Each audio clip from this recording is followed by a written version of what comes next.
காதலை திரையில் கேட்கல என்ன சொன்ன? ஓ ஐயோ, அப்படிலாம் இல்ல, எழுதிட்டு வரல நீங்க நினைச்சிட கூடாதுல. காதலை திரையில் கவிதையாய் வடித்தவர், கலர்ஃபுல் காட்சிகளில் கனவுகளை படைத்தவர், போடா போடியில் துள்ளி குதித்த இளமை, நானும் ரவுடிதான் என்று சொல்லி ஜெயித்த பெருமை, எளிமையான வரிகளால் இதயங்களை தொட்டவர், பாடல் ஆசிரியனாய் பாட்டிலேயே மேஜிக் செய்பவர், இயக்குனராய் இவர் ஒரு ட்ரீம் மேக்கர், வசனங்களில் இவர் ஒரு ட்ரெண்ட் செட்டர், காத்து வாக்குல தனது காதலை சொல்லி நயன்தாராவின் இதயத்தில் இடம் பிடித்தவர்,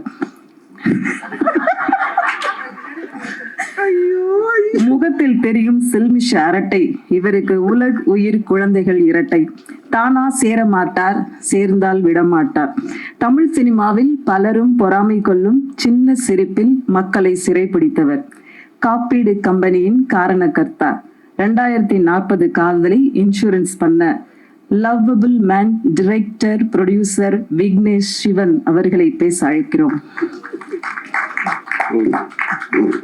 தேங்க்யூ ஸோ மச். நேற்று ஒரு இன்டர்வியூவில் நான் சொல்லியிருந்தேன், இந்த ஒரு ஸ்டேஜில் ஒரு வடிவேல் ஃபைட்டில் வந்து அவர் எப்படி கப்பை வாங்கிட்டு நியாயமாக இந்த கப்பு எனக்கு தான்டா சொந்தம், நான் எவ்வளோ அடி வாங்கியிருக்கேன் பாடுறான்ற மாதிரி இந்த படம் ரிலீஸ் ஆனதே வந்து எனக்கு ஒரு பிளாக் பஸ்டர். இந்த படம் ரிலீஸ் ஆயிடுச்சு, அதுவே எனக்கு வந்து ஒரு பெரிய பிளாக் பஸ்டர் தான், எனக்கு ஒரு ஹிட்டு. ஏன்னா எப்பயுமே கொஞ்சம் கனவு பெருசாக இருந்துச்சுன்னா அது கொஞ்சம் கஷ்டமாக தான் இருக்குது. ஸோ நம்ம நிறைய தடவை என்னென்னா சுற்றி இருக்கிற சூழ்நிலைகள் காரணமாக எது கொஞ்சம் ஈஸியோ எது கொஞ்சம் சுலபமாக நடக்குமோ அப்படின்ற மாதிரி நம்மளே வந்து நம்மளுடைய கம்ஃபர்ட் ஜோன். இப்போ எனக்கு வந்து இப்போ என் வாழ்க்கை வந்து ரொம்ப ஒரு கம்ஃபர்ட் ஜோன்ல தான் இருக்குன்னு சொல்லலாம், கடவுளுடைய அனுகிரகத்தால். ஆனால் அதே அந்த கம்ஃபர்ட் ஜோனில் எத்தனை படம் வேணாலும் லைஃப்பில் நம்ம பண்ணிகிட்டே போயிட்டே இருக்கலாம். பட் அந்த கம்ஃபர்ட் ஜோனை பிரேக் பண்ணி நான் இருந்த ஒரு சுச்சுவேஷனுமே வந்துட்டு எனக்கு கொஞ்சம் என் மேலே பெருசாக நம்பிக்கை இல்லாத ஒரு சுச்சுவேஷனில் தான் இருந்துச்சு.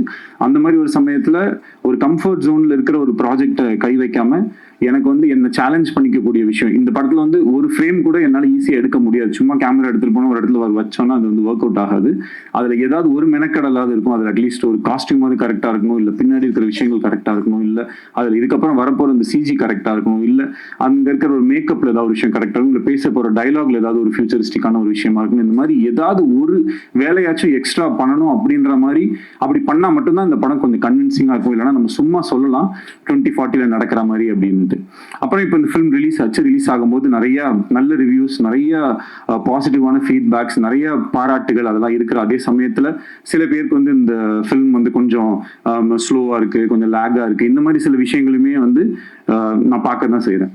ஸோ எப்பயுமே இந்த மாதிரி ஒரு ஹை கான்செப்ட், ஒரு ஏதாவது ஒரு கொஞ்சம் ஒரு ரெகுலராக நம்ம அந்த ஒரு அரைச்சமாவை அரைக்காம ஏதாவது ஒரு புதுசாக ஒரு விஷயம் சொல்லணும்னா அதற்கான இப்போ ஒரு ஃப்ளைட்டில் நம்ம ஏறுறோம்னா முதல்ல வந்து அந்த சீட் பெல்ட்டை போடுங்க, இந்த இதை பண்ணுங்க, அதெல்லாம் சொல்லும்போது கொஞ்சம் அந்த இடத்துல ஒரு தொய்வடைய தான் செய்யும். பட் அந்த ரூல்ஸ் எல்லாம் தெரிஞ்சதுனா தான் அதுக்கப்புறம் இருக்கக்கூடிய விஷயங்கள் இருக்கும். ஸோ படத்தில் சில இடங்கள்ல சில காட்சிகளில் வந்துட்டு கொஞ்சம் மெதுவாகவோ இல்லை கொஞ்சம் புரிய வைக்கிறதுக்காக, ஏன்னா ஒரு திரைப்படம்ன்றது ஒரு வெறும் ஒரு கொஞ்சம் பேர் மட்டும் பார்க்கக்கூடிய விஷயம் இல்லை, அது எல்லா ஏஜ் குரூப்ஸ் எல்லா விதமான மக்களுமே வந்து பார்ப்பாங்க. அப்போ அவங்க எல்லாருக்குமே வந்து அந்த விஷயத்தை நம்ம எப்படி கடத்துறோம் அப்படின்றதுக்காக எல்லாத்து மேலேயுமே நம்ம வந்து கொஞ்சம் டீட்டெயில் பண்ண வேண்டிய ஒரு கட்டாயம் இருக்கு. ஸோ அப்படி இருக்கும்போது ஓவராலாக அந்த ஒரு ஃபில்மை நம்ம பேஸ் பண்ற விதமாகட்டும், சில விஷயங்களை நம்ம சொல்ற விதமாகட்டும், அதுக்கெல்லாம் வந்து நம்ம கொஞ்சம் எடுத்துப்போம். ஸோ அதை வந்து நான் ஒரு கன்ஸ்ட்ரக்டிவ் கிரிட்டிசிசமா எடுத்திருக்கேன். அண்ட் அதை பார்க்கும்போது எனக்கும் சில விஷயங்கள் வந்து புரிஞ்சுது. பட் ஹேவிங் செட் இதில் இவ்வளோ விஷயங்கள் இருந்தாலும் தியேட்டரில் போய் இந்த படத்தை பார்க்கும்போது நான் நினச்சது வந்து ஒரு காதல் கதை. ஆனால் பொதுவாகவே எப்பயுமே காதல் படங்கள்னா அது ஒரு மாதிரி ஒரு தன்மையிலே போயிட்டே இருக்கும். பட் படம் ஃபினிஷ் ஆகும்போது வந்து அது எப்பயுமே ஒரு மெலோ ட்ராமாவா, ஒன்று ஹீரோயின் வந்து இதில் ஏர்போர்ட் போயிடுவாங்க, இல்லை ட்ரெயினில் ஏற போயிடுவாங்க, இல்லைனா ஏதாவது ஒரு சேஸு, இந்த மாதிரி ஒரு ரெகுலர் ஏரியாஸில் இல்லாமல் அதை வந்து ஒரு கமர்ஷியல் ஹீரோ வில்லன் ஃபில்முக்கு இருக்கக்கூடிய சில ஹை பாயிண்ட்ஸ் ஏதாவது ஒன்று கிரியேட் பண்ண முடியுமா அப்படின்ற ஒரு எக்ஸ்பெரிமெண்ட் ட்ரை பண்ணி தான் இந்த படத்தில் வந்து அதை வந்து முயற்சி செஞ்சோம். இப்போ அது கடைசியில் தியேட்டரில் வரும்போது அந்த இடத்துல கிளாப்ஸோ அந்த இடத்துல வந்து ஒரு அப்ரிசியேஷன் வரும்போது பார்க்கறதுக்கு ரொம்ப நிறைவாகவும் சந்தோஷமாகவும், ஒரு ரைட்டரா நம்ம ஏதோ ஒரு விஷயம் ட்ரை பண்ணோம், அந்த ட்ரை பண்ணது ஒரு 1000 பேர் இருக்கக்கூடிய தியேட்டர்ல அட்லீஸ்ட் ஒரு ஒரு ஒரு ஒரு ஒரு குறிப்பிட்ட நம்பர் ஆஃப் பீப்புளுக்காச்சும் அது வந்து ஒர்க் ஆகுது அப்படின்றது நினைக்கும் போது நம்மளுடைய வேலை மேல நமக்கு இருக்கிற ஒரு நம்பிக்கை இன்னும் அதிகரிக்குது. அதுக்கு வந்து மிகப்பெரிய நன்றி டு த ஆடியன்ஸ். அப்புறம் இந்த படத்தை எடுக்கிறதுக்கு எனக்கு என்னுடைய ஃபர்ஸ்ட் பவர் இந்த ஃபில்மை நான் பண்ணக்கூடிய இந்த படம் நடக்கிறதுக்கு காரணமாக இருந்தது பிரதீப்னால தான் இந்த படம் நடந்துச்சு. இல்லைன்னா இந்த படம் நடக்க சான்ஸே கிடையாது. ஏன்னா இந்த படம் பிகினிங்லேருந்தே பட்ஜெட் தான் வந்து இஷ்யூ. இன்னைக்கு நம்ம சினிமாவில் பார்க்குறோம், எவ்ரிடே ஏதாவது ஒரு படம் ட்ராப் ஆகுது, ஏதாவது ஒரு படத்தில் இயக்குநர்கள் மாறிடுறாங்க. இன்னைக்கு வந்து டிரெக்டர்ஸோட சுச்சுவேஷன் வந்து ரொம்ப கவலைக்கிடமாக இருக்குன்னு சொல்லலாம். பேர் சொல்ல இது பண்ணல, ஓகே பேர் சொல்லணும்னாலும் நான் சொல்லலாம். இப்போ ஒரு அவ்வளோ பெரிய ஒரு படம் வந்து ஆன்லைன்ல வந்து லீக் ஆயிருக்கு. இதோடைய மொத்த வழியை, அதாவது எல்லாரோட வழியை விடையும் அந்த இயக்குனரோட வழி தான் அந்த இடத்துல வந்து ரொம்ப அதிகமாக இருக்கும். இந்த இடத்துல நான் வந்து ஹெச் வினோத் என்னோட ஃப்ரெண்டுக்கு வந்து என்னுடைய வருத்தத்தை நான் தெரிவிச்சுக்கிறேன்.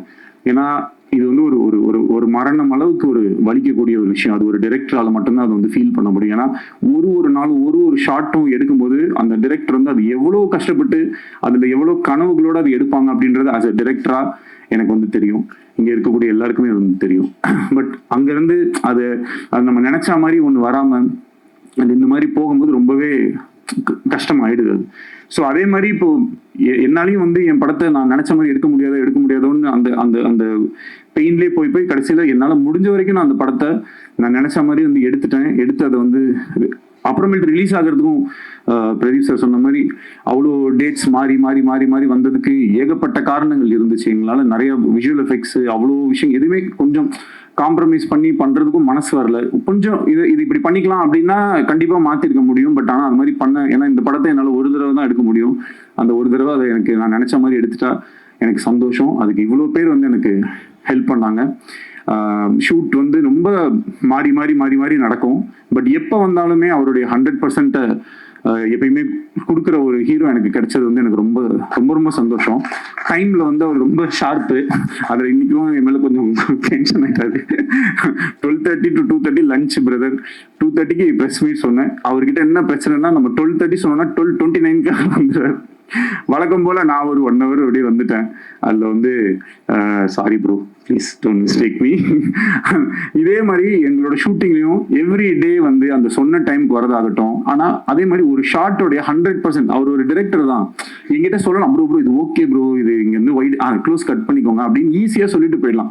நானே ஏதாவது சின்ன ஆட்லாம் ஏதாவது நடிக்கிறது போவேன் கை செலவுக்கு. அப்போ வந்து அவங்க ஏதாவது ஒன்று சொல்லுவாங்க. அப்போ நான் சொல்லும்போது ப்ரோ ஓகே ப்ரோ இவ்வளோ தானே கட் பண்ணுவீங்க அப்படின்னு நான் சொல்லிட்டு நான் எஸ்கேப் ஆயிடுவேன்.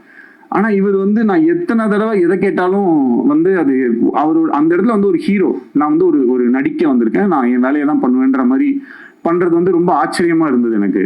அப்புறம் ஒரு குறிப்பிட்டு சொல்லணும்னா என் படத்துல வந்து ஒரு ஸ்விம்மிங் பூல்ல இருக்கிற மாதிரி ஒரு சீக்வன்ஸ் ஒன்று வந்துச்சு. தண்ணிக்குள்ள இருக்கணும்.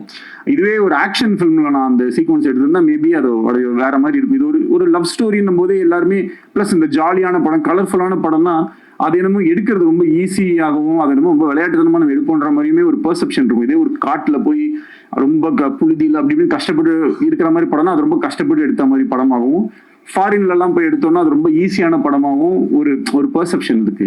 எல்லா படம் எடுக்கிறதும் கஷ்டம் தான்.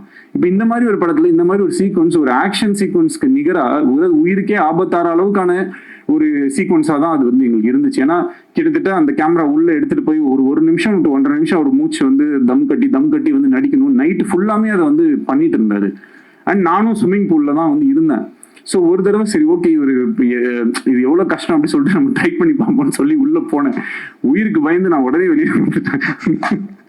ஆனா அவ்வளோ தடவை பண்ணி காலையில 5:30-6 மணி வரைக்குமே வந்து அந்த சீக்வன்ஸை அவர் பண்ணி முடிச்சுட்டு கூட ஏன் ப்ரோ என்னை போட்டு இப்படி டார்ச்சர் பண்றீங்கன்னு சொல்லுவாருன்னு பார்த்தா அப்புறம் ஓகேவா கரெக்டா வந்துருச்சா எடுத்துக்கலாமா இன்னும் ஏதாவது எடுத்துக்கலாமா அப்படின்னும் போது ஒரு டிரெக்டராகவும் அந்த இடத்துல வந்து அவர் என்ன ரொம்ப இந்த மாதிரி நிறைய நான் ரொம்ப என்ன லைஃப் டைம்ல வந்து என்னால மறக்க முடியாத நிறைய மொமெண்ட்ஸை வந்து எனக்கு பிரதீப் கொடுத்துருக்காரு. அதுக்கு வந்து ஹார்ட்ஃபெல்ட் தேங்க்ஸ். இன்னைக்கு இந்த படத்துக்கு வந்து மிகப்பெரிய ஓப்பனிங். ஏன்னா மேபி இந்த படம் வந்து டிரெக்டட் பை வேற ஏதாவது ஒரு பேர் போட்டிருந்தா இன்னும் பயங்கரமா கூட ஓப்பன் ஆயிருக்கலாம், சொல்ல முடியாது.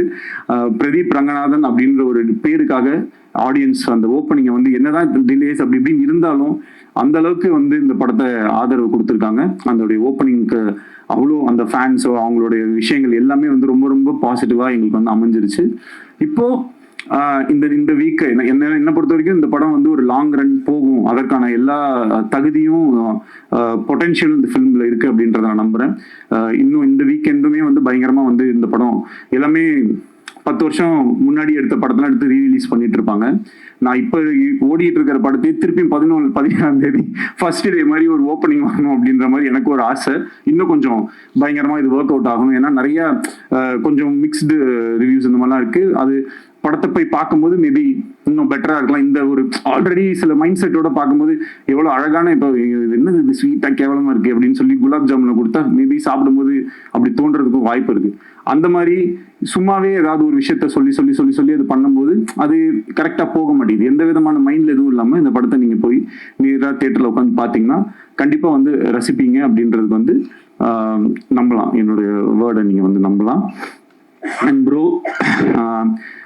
இந்த ஃபில்மும் வந்து கூடிய சீக்கிரம் உங்களுடைய 100 crore கிளப்ல வரும். கான்ஃபிடென்ட்டா இருங்க, வெற்றி நிச்சயம். நெக்ஸ்ட் வந்து கிருத்தி, சின்ன பொண்ணு. கிருத்தி அவங்க அம்மாவுமே கொஞ்சம் சின்ன பொண்ணு தான். 2 பேரும் வந்து பாத்தீங்கன்னா செட்ல அவங்கள வந்து அவங்கள எப்படின்னா ஒரு குழந்தைய ஹேண்டில் பண்ற மாதிரி தான் நாங்கள் நிறைய தடவை ட்ரை பண்ணியிருப்போம். அதே நேரத்தில் நிறைய தடவை மிஸ்ஸும் ஆயிரும். அப்போ வந்து கொஞ்சம் அப்பப்போ ஒரு சின்ன முன்ன பின்ன எப்படி இருந்தாலும் அந்த ஒர்க்கை பண்ணும்போது the kind of dedication and அதே ஸ்விம்மிங் பூல் சீக்வன்ஸ் பண்ணும்போது எங்கேயோ ஒரு இடத்துல ஷூட்டிங் பண்ணிட்டு இவங்க டேல அங்கே ஷூட் முடிச்சு நைட்ல இங்கே வந்து ஷூட் பண்ணிட்டு ஒரு நாள் கூட வந்து அந்த ஒரு இப்படி ஏதாவது ஒரு காரணம் சொல்ற மாதிரி அந்த மாதிரிலாம் எதுவுமே இல்லாம எப்பயுமே she was very sweet and I really loved working with you. And அவங்கள ஃப்ரேம்ல அப்படி நம்ம வச்சோம்னாலே வந்து அந்த அளவுக்கு ஒரு அழகு. சாதாரண ஒரு ரோட்ல தான் ஷூட் பண்ணிட்டு இருந்தோம் மலேசியால. அது ரவிவர்மன் சாரோட மேஜிக் வந்து எப்பயுமே எப்படி இருக்கும்னா நிறைய லைட்ஸ் நிறைய இது அப்படிலாம் போட்டு பயங்கரமா காம்ப்ளிகேட்லாம் பண்ண மாட்டாரு. அது அவருக்கு வந்து அவர் ஒரு கிஃப்டட் டேலண்ட். ஸோ அதை ரொம்ப ஈஸியாக ரொம்ப அழகாக வந்து ரொம்ப இப்படின்றதுக்குள்ள அவரால் வந்து ஒரு எக்ஸ்ட்ராடினரி ஷாட்டை வந்து கம்போஸ் பண்ண முடியும். ஸோ அவருடைய அந்த ஒர்க்கில் கிருத்தியை வந்து காமிச்ச விதமாகட்டும், இந்த படத்தில் வந்து நடித்த மற்ற நடிகர்கள் எல்லாமே நம்மளுடைய கௌரிலாம் வந்து 96 படத்துல பார்த்துட்டு இந்த படத்துக்கு நான் என் காஸ்டியூம்ஸ் நான் கொஞ்சம் இதெல்லாம் பண்ணும்போது எனக்கே கொஞ்சம் கஷ்டமா தான் இருந்துச்சு. பட் இருந்தாலும் கௌரி தப்பா எடுத்துக்காதீங்க, போடுங்க பரவாயில்ல, 2040 இப்படிதான் ஆகும் அப்படின்னு சொல்லி அவங்களை கன்வின்ஸ் பண்ணி அந்த காஸ்டியூம்ஸ் இந்த மாதிரி விஷயங்கள்லாம் பண்ணோம். ஏன்னா அந்த கேரக்டர் ஏன்னா இன்னும் 10 வருஷம் கழிச்சு எல்லாம் இஷ்டத்துக்கு தான் ஏதாவது ஒன்று போடுவாங்க. ஸோ நீங்களும் ஏதாவது இஷ்டத்துக்கு போட்டுவாங்க அப்படின்னு சொல்லி தான் அந்த காஸ்டியூம்ஸ் எல்லாமே நம்ம வந்து கொடுத்து நம்ம வந்து எல்லாம் இது பண்ணோம்.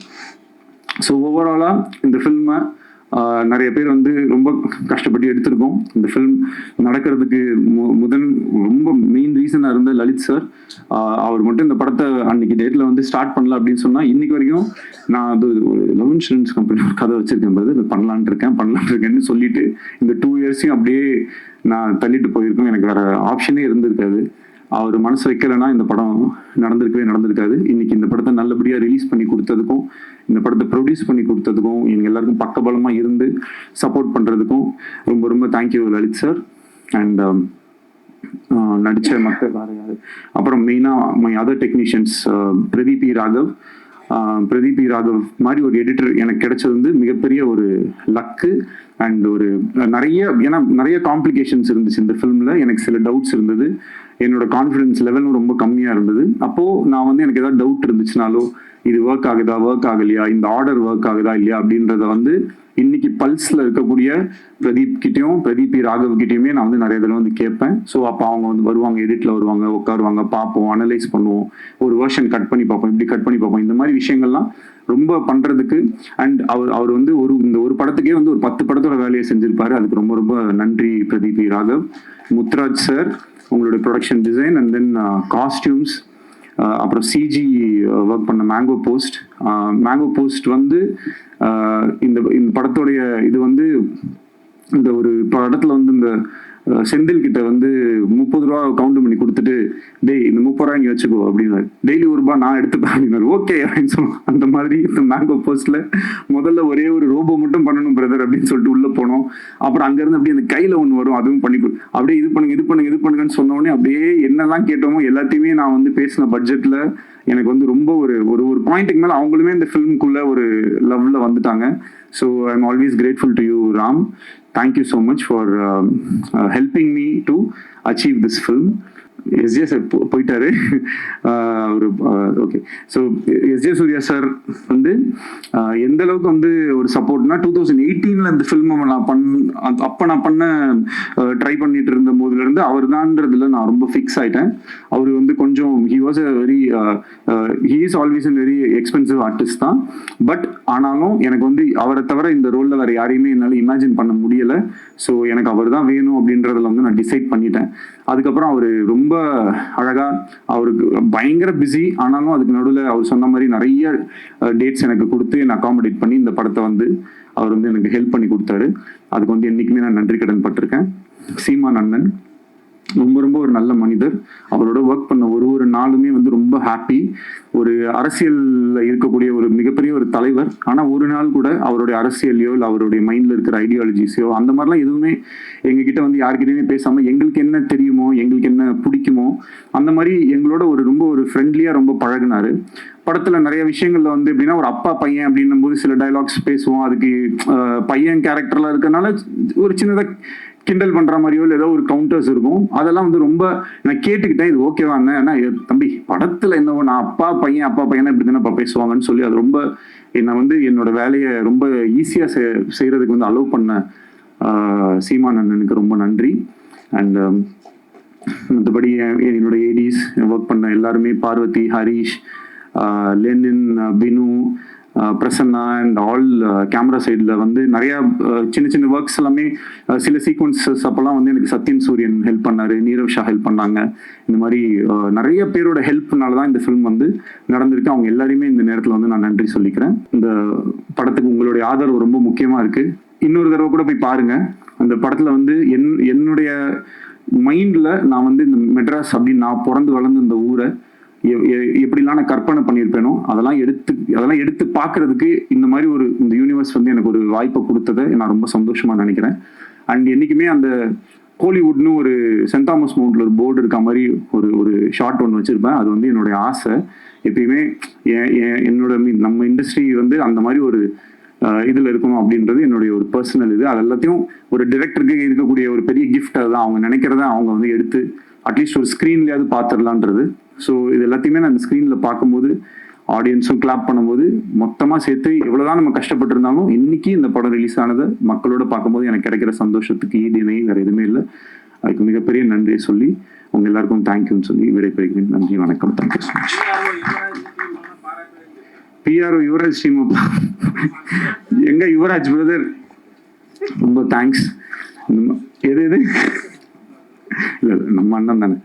So thank you so much. இன்னைக்கு வந்து நீங்க இல்லைன்னா இவங்க யாருமே வந்துருக்க மாட்டாங்க. ஸோ அப்புறம் இந்த இன்ஃப்ளூயன்சர்ஸ் இந்த மாதிரி நிறைய பேர் வந்து கொஞ்சம் முன்ன பின்ன அப்படிலாம் போட்டுட்டு இருக்காங்க. அதுக்கெல்லாம் வந்து நமக்கு இதுக்கு மேலே வந்து செலவு பண்ணுறீங்க. இருந்த காசு எல்லாத்தையும் படத்துலேயே செலவு பண்ணிட்டேன். ஸோ தயவு செஞ்சு நீங்கள்லாம் சேர்ந்து ஏதாவது ஒன்று ஹெல்ப் பண்ணி அவங்க வந்து என்னன்னா இன்னைக்கு வந்து ஒரு இந்த தம்ப்நெயில் கல்ச்சர் இருக்கு இல்லையா. இப்போ நானும் கொஞ்சம் தான் தம்ப்நெயில் வேணா கொடுத்துட்றேன். கதறி விக்னேஸ்வரன் அந்த மாதிரி ஏதாவது போட்டுக்கோங்க. மேடையை உடைத்த மாதிரி ஏதாவது போடுறதுக்கு எதையாவது ஒன்று போட்டு கொஞ்சம் ஹெல்ப் பண்ணுங்க. ஏன்னா இப்ப எதை பார்த்தாலுமே அது என்னன்னா அந்த தம்ப்நெயில்ல வந்து ஐயோ படம் ரொம்ப அப்படின்னு ஆரம்பிச்சிடறான். உள்ள போனோன்னு ரொம்ப கேவலமா இருக்கும்னு நினைச்சேன். ஆனா ஆக்சுவலா நல்லா தான் இருக்கு, சூப்பரா இருக்கு அப்படின்னு சொல்லி அப்படிதான் அந்த வீடியோவே ஸ்டார்ட் பண்றாங்க.